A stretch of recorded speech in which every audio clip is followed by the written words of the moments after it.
bergabung, kita bernyanyi memuji Tuhan sambil membuat gerakan sukacita di hatiku. Yuk kita bernyanyi bersama-sama.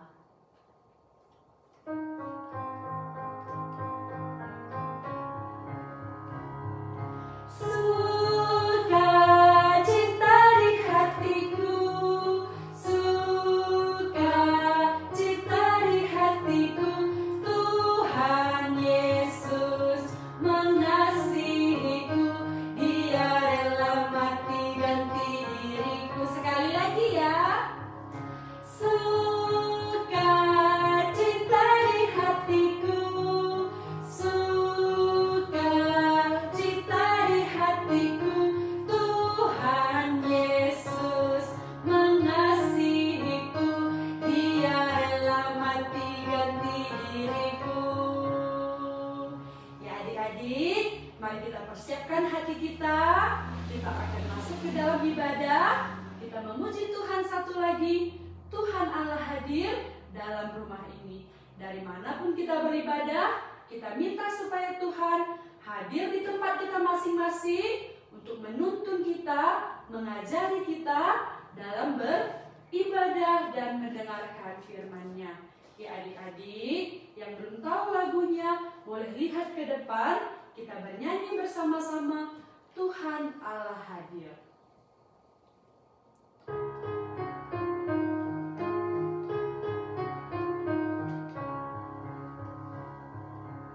Tuhan Allah hadir dalam rumah ini, hai sujud sembah padanya, tunduk dan berbakti dan sehati kepada Bapa pengasih.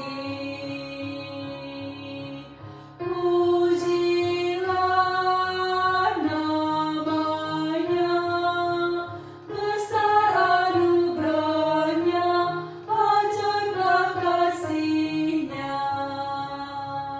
Ya adik-adik, sekarang semua boleh duduk kembali. Kita akan berdoa kepada Tuhan, meminta belas kasihan Tuhan untuk mengajari kita. Yuk adik-adik, semua lipat tangannya, tutup matanya, kita berdoa. Tuhan Yesus, kami mengucap syukur karena di pagi hari ini, di hari Minggu ini, kami kembali boleh beribadah bersama-sama melalui siaran ini. Terima kasih Tuhan memberikan kami sukacita, sehingga kami boleh dengan senang hati, dengan bergembira memuji Tuhan.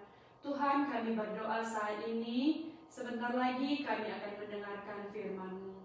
Tuhan, tolong urapi kami, berkati kami, supaya kami boleh mengerti akan firman-Mu.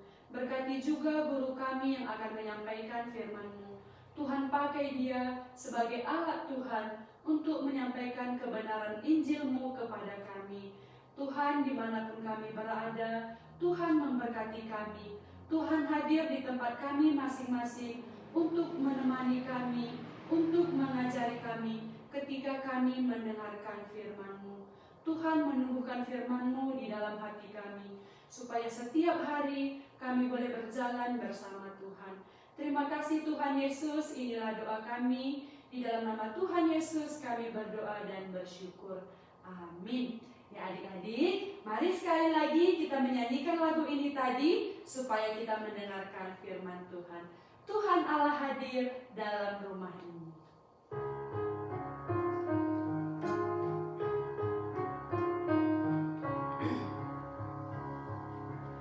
Tuhan Allah hadir dalam rumah ini, saya sembah sujud padanya.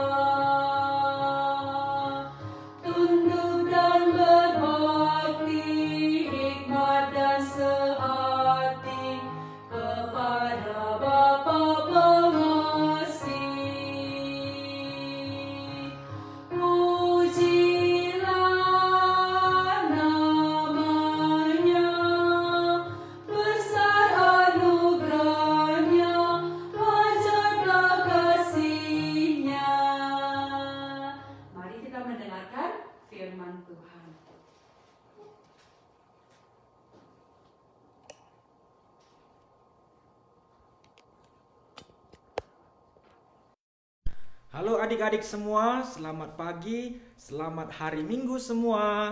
Adik-adik, kita bertemu lagi. Kita mau bersama-sama belajar dari Alkitab. Kita mau dengar cerita Alkitab, dan hari ini kita mau belajar cerita apa ya? Kok di depan sudah ada makanan? Adik-adik, apakah sudah makan? Atau setelah lihat gambar ini jadi lapar? Nah adik-adik, hari ini kita mau belajar dari seorang pribadi yang dulunya penipu, yang suka bohong, tapi akhirnya Tuhan ubah menjadi seorang pribadi yang pengasih, yang penyayang, yang rendah hati, yang mau menolong sesama. Nah, adik-adik, sebelum kita dengar ceritanya, kita mau lihat gambar di depan. Gambar di depan ini adalah bahan-bahan untuk membuat makanan. Ada telur, ya, ada garam, ada gula, ya, ada pewarna makanan. Nah, adik-adik, untuk apa bahan-bahan makanan ini? Ya, tentunya untuk membuat makanan. Kalau nanti adik-adik sama bapak atau mama atau kakak abang ambil bahan-bahan ini, lalu mulai campur-campur. Adik-adik ambil gula, masukkan ke mangkok, ya, lalu pecahkan telur, lalu diaduk-aduk pakai sendok, lalu dimasukkan juga apa? Ya, bubuk coklat. Nah, setelah diaduk, wah, warnanya jadi coklat semua. Dan setelah itu, lama-kelamaan akhirnya jadilah kue.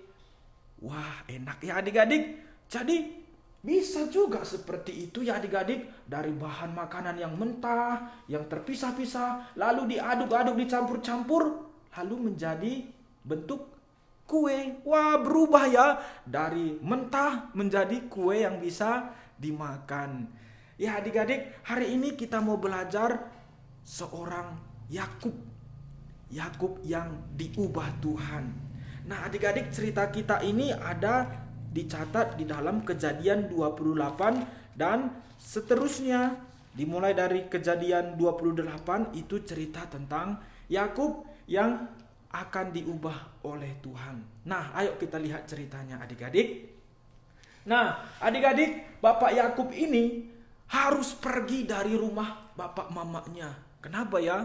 Ya, kalau adik-adik baca Alkitab dan pernah dengar ceritanya, kalian akan tahu Bapak Yakub ini pergi karena sudah menipu bapaknya. Dan penipuan itu membuat abangnya Esau marah. Yakub, kau tipu bapak untuk ambil berkatku? Nah, kira-kira seperti itulah Esau marah dan Esau mau membunuh Yakub. Maka karena bapak mamanya tahu Yakub ingin dibunuh Esau, maka Yakub pun dilepas pergi ke tempat pamannya, saudara ibunya Laban, di tempat yang jauh. Maka Yakub pun pergi meninggalkan bapak ibunya.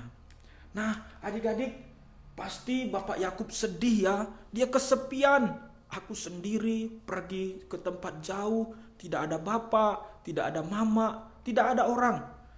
Maka Yakub pun pasti kesepian. Tapi adik-adik, apakah betul Yakub hanya sendiri saja? Oh tidak adik-adik, ternyata ada yang temani. Siapa ya? Tuhan Allah adik-adik. Tuhan Allah menemani Yakub. Dan pada waktu Yakub tidur, Tuhan Allah berikan mimpi kepada Yakub. Apa mimpinya? Mimpinya ini adik-adik, ada tangga yang dari bumi sampai ke sorga. Dan ada malaikat yang naik turun. Dan waktu itu Tuhan Allah berkata kepada Yakub, Yakub, akulah Tuhan Allahmu. Aku akan memberkati engkau. Aku akan menyertai engkau kemanapun engkau pergi. Akulah Allah nenek moyangmu Abraham. Nah adik-adik, Bapak Yakub terima firman Tuhan. Dan Tuhan Allah berjanji Bapak Yakub akan disertai, ditemani kemanapun ia pergi. Dan Tuhan Allah akan berikan tanah tempat ia tidur menjadi milik pusakanya. Nah adik-adik, selain itu Tuhan Allah juga berkata kepada Bapak Yakub bahwa Bapak Yakub akan punya banyak keturunan. Keturunannya akan sangat banyak dan keturunannya akan menjadi berkat bagi banyak bangsa-bangsa. Nah setelah itu Bapak Yakub pun terbangun. Ini pasti Tuhan Allah yang berkata. Maka dari tidurnya dia pun langsung bangun. Aku sudah bertemu dengan Tuhan Allah di tempat ini. Lalu Yakub pun menjadi takut. Aduh, aku sudah ketemu Tuhan Allah. Gimana ini ya? Nah, adik-adik, kira-kira kenapa ya Bapak Yakub takut? Ya, di Alkitab tidak dicatat kenapa dia takut. Tapi kira-kira Bapak Yakub ini takut, tahu tidak kenapa? Ya, karena dia ingat, oh, aku orang berdosa. Aku pernah tipu bapakku. Dan Tuhan Allah tahu semua. Maka Yakub pun takut. Nah, adik-adik juga pernah tidak rasa takut? Nah, kira-kira seperti ini gambarnya. Kalau seorang anak-anak lagi takut, kalau anak-anak tahu, bapakku, mamaku tahu aku buat jahat, aku bohong, maka anak-anak pun takut. Nah, kira-kira seperti itu juga Bapak Yakub. Dia takut karena dia tahu Tuhan Allah tahu dosanya. Nah, adik-adik, guru, orang tua, abang kakak kita tidak tahu semuanya. Tapi anak-anak ingat, Tuhan Allah tahu semuanya. Ya, tahu semuanya. Nah, adik-adik, setelah Bapak Yakub bangun keesokan harinya, dia pun berdoa kepada Tuhan. Tapi sebelum kita dengar doanya Bapak Yakub, adik-adik tahu tidak kepada siapakah Tuhan Allah berkata pertama sekali? Kepada Abraham, ya adik-adik, kepada Abraham. Kepada Abraham, nenek moyangnya Yakub, Tuhan Allah sudah berkata. Dan Tuhan Allah berjanji kepada Abraham, dan pada waktu itu Bapak Abraham langsung percaya. Ya Tuhan, aku percaya.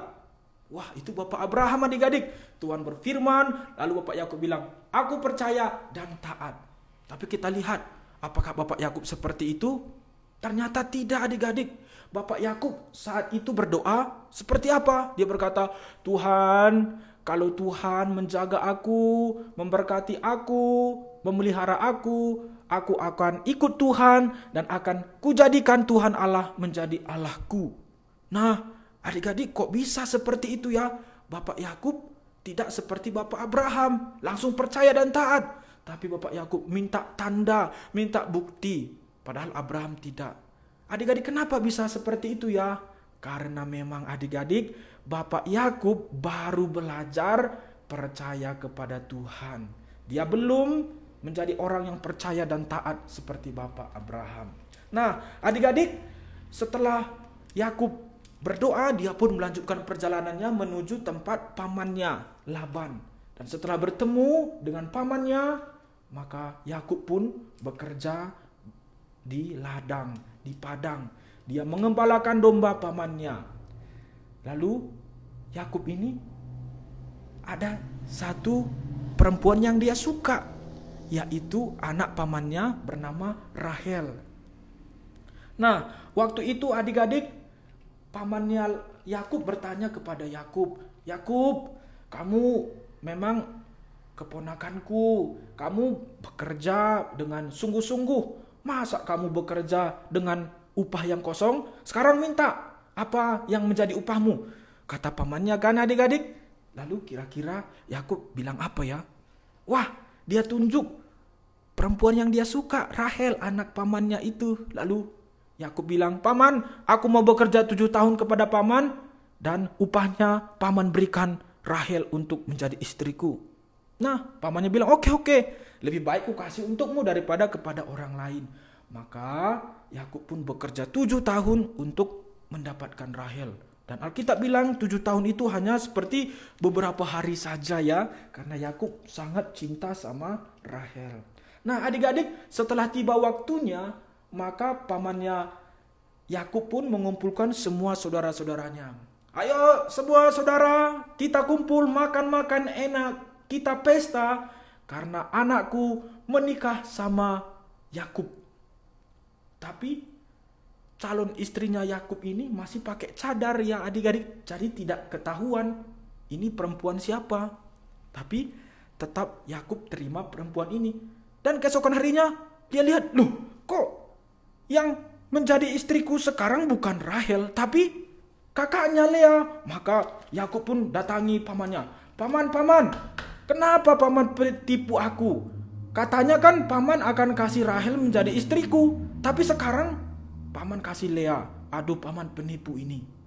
Lalu apa jawab pamannya adik-adik? Oh Yakub, di tempat ini memang tidak boleh mendahului adik. Jadi kakaknya dulu baru adiknya. Ya kalau kamu mau kerja 7 tahun lagi, nanti adiknya dikasih sama kamu. Ya Yakub pikir-pikir, oke, saya kerja 7 tahun lagi untuk dapatkan Rahel. Nah adik-adik, kalau dengar cerita seperti ini, kira-kira Bapak Yakub ingat apa ya adik-adik? Dia pernah tipu siapa ya adik-adik? Oh ternyata dia juga pernah tipu bapaknya. Sekarang dia ditipu pamannya. Ya tapi itulah hidup. Dia pun terus bekerja untuk mendapatkan Rahel. Nah adik-adik, Alkitab mencatat di dalam hidup orang percaya banyak kesulitan, banyak masalah yang dihadapi. Tapi kesulitan-kesulitan yang dihadapi orang percaya seperti Bapak Yakub akan membentuk Bapak Yakub, mengubah Bapak Yakub, termasuk kita adik-adik yang mendapatkan banyak masalah, kesulitan. Tuhan pakai kesulitan, masalah untuk mengubah orang percaya menjadi orang yang lebih baik. Nah adik-adik, setelah ini Bapak Yakub terus diberkati Tuhan. Tuhan terus berikan domba yang banyak, harta yang banyak, dan anak-anak yang banyak. Tuhan memberkati Yakub. Dan pada suatu hari adik-adik, Tuhan berkata kepada Bapak Yakub, Yakub, pulanglah ke negeri asalmu. Aku akan menyertai engkau, aku akan memberkati engkau. Nah, adik-adik, setelah Bapak Yakub terima firman Tuhan untuk menyuruh Yakub pergi ke tempat asalnya, maka Yakub pun pergi. Adik-adik, waktu itu kalau pergi pindah kampung, pakai apa adik-adik? Sewa mobil, sewa truk atau gimana adik-adik? Tidak adik-adik. Kalau zaman dulu pindah, ya harus jalan kaki, pakai onta. Semua barang-barang dibawa. Ya, anak-anak, domba-domba semua dibawa. Ada yang jalan kaki, ada yang naik unta. Nah, seperti itu adik-adik, repot sekali. Tapi karena Tuhan perintahkan, Yakub pun mau. Tapi adik-adik, sebelum Yakub sampai di tempat asalnya, dia teringat, oh, abangku Esau pastinya ini masih marah sama aku. Dulu dia berencana membunuh aku. Maka Yakub pun berdoa sama Tuhan. Lalu Yakub menyuruh pembantu-pembantunya untuk pergi terlebih dahulu. Dan setelah pulang, pembantunya bilang, Bapak Yakub, di seberang sana tuanku Esau bawa 400 orang. Wah, mendengar berita itu Yakub pun jadi takut. Waduh, abangku Esau bawa orang 400. Waduh, aku bisa gimana ini? Maka setelah itu Bapak Yakub pun berdoa. Dia minta supaya Tuhan memberikan kekuatan, supaya Tuhan juga melembutkan hati abangnya Esau. Setelah berdoa, maka Yakub pun menyuruh pembantu-pembantunya untuk bawa ratusan domba, ya, ratusan kambing, puluhan lembu untuk menjadi persembahan kepada abangnya Esau. Semoga dengan persembahan ini abang Esau mau terima permohonan maafku dan mau tahu aku ini mau memperbaiki diri.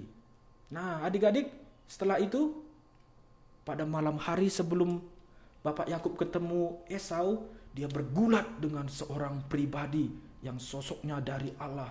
Dia bergulat sampai pagi, dan setelah pagi pribadi ini memberkati Yakub dan mengubah nama Yakub menjadi Israel. Nah, setelah itu sampailah pembantu-pembantu Yakub menjumpai Esau dan membawa domba-domba. Lalu setelah itu Esau pun menerima mereka, dan setelah itu Yakub pun datang dan langsung bersujud adik-adik. Dia bersujud 7 kali. Dia minta maaf kepada abangnya karena dia sudah pernah tipu bapaknya, tipu abangnya. Nah adik-adik, setelah itu apakah tindakan Esau? Nah, abangnya langsung peluk Yakub. Mereka peluk-pelukan, mereka tangis-tangisan, dan mereka berdamai.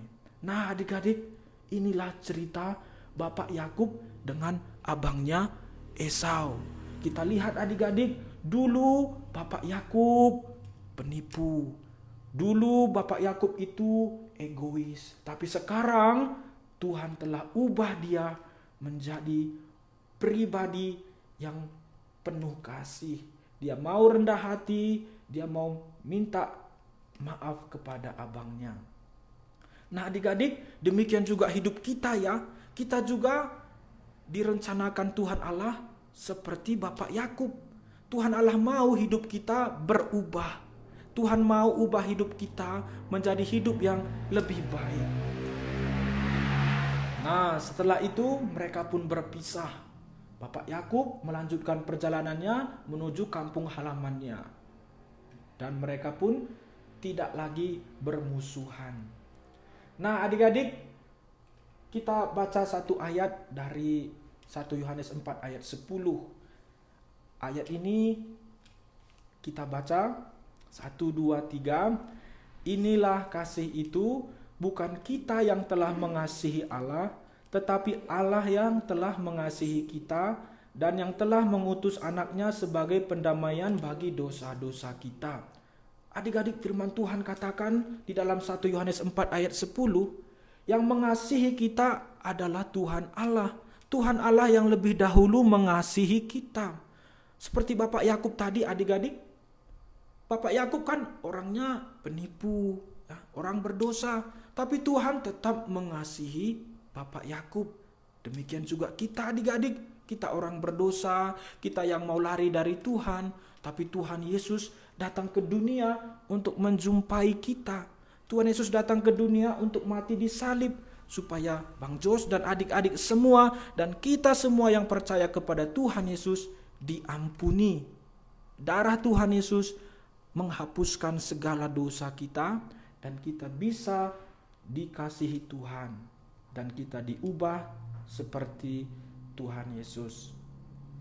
Nah, kita tutup cerita hari ini dengan satu ayat hafalan adik-adik dari Yosua 1 ayat 9b. Pertama kita baca sama-sama ya adik-adik.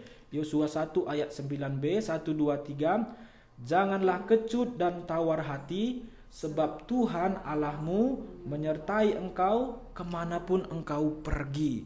Ya adik-adik, catat ya ayat hafalan kita hari ini. Yosua 1 ayat 9b. Janganlah kecut dan tawar hati, sebab Tuhan Allahmu menyertai engkau kemanapun engkau pergi. Ya, jangan khawatir, jangan putus asa, tapi tetap semangat. Kita terus percaya, karena janji Tuhan akan menyertai kita kemanapun kita pergi. Ya adik-adik, senang sekali ya menjadi anak-anak Tuhan. Kita akan dijaga Tuhan kemanapun pergi. Baik adik-adik, ini cerita kita pada hari ini. Mari kita berdoa. Bapa di sorga, terima kasih Tuhan. Pada hari ini kami dapat belajar dari kehidupan hamba-Mu Yakub yang Tuhan ubah menjadi manusia yang lebih baik, menjadi umat Tuhan yang percaya dan taat kepada Tuhan. Bapa di sorga, kami juga mau hidup kami diubah oleh Tuhan. Kami yang dahulu jauh dari Tuhan, kami yang dahulu tidak percaya dan taat, sekarang kami mau Tuhan ubah untuk menjadi umat Tuhan yang percaya dan taat kepada Tuhan. Terima kasih Tuhan untuk Yakub yang menjadi contoh bagi kami hidup diubah oleh Tuhan. Terima kasih Tuhan, ini doa kami. Kami bersyukur dalam nama Tuhan Yesus. Amin.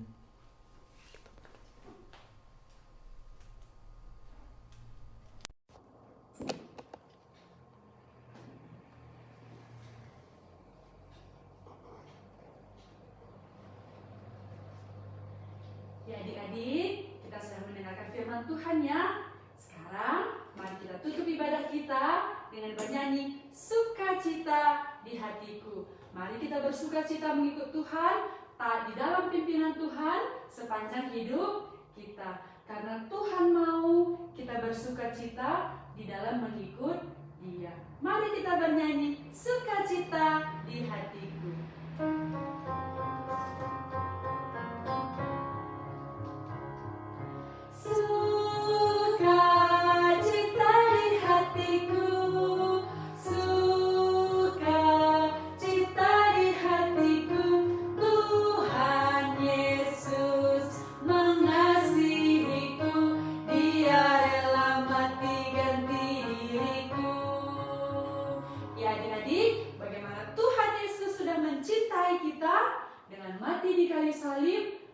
kita taat ya di dalam pimpinan Tuhan. Ya adik-adik, ibadah kita sudah selesai. Kita bertemu di minggu depan. Shalom.